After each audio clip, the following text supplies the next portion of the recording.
2, 3, whistle.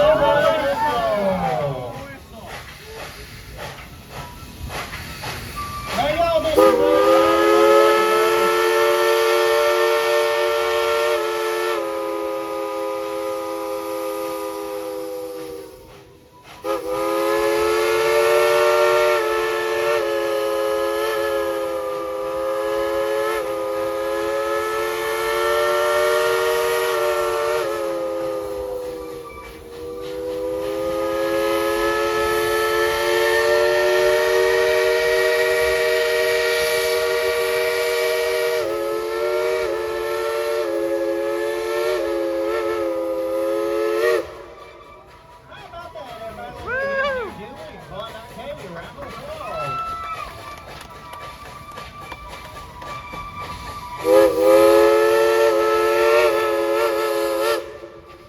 Engineer Dollywood and Klondike Katie.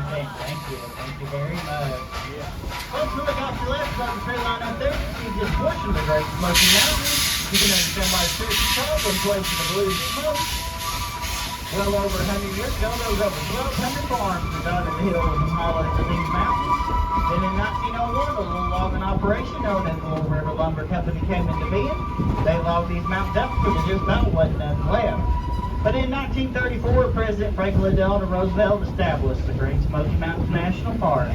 Fast forward to present day, and we are the most visited national park in the United States. Well, if we roll on down the mountain here, I'm going to put y'all on just a little bit of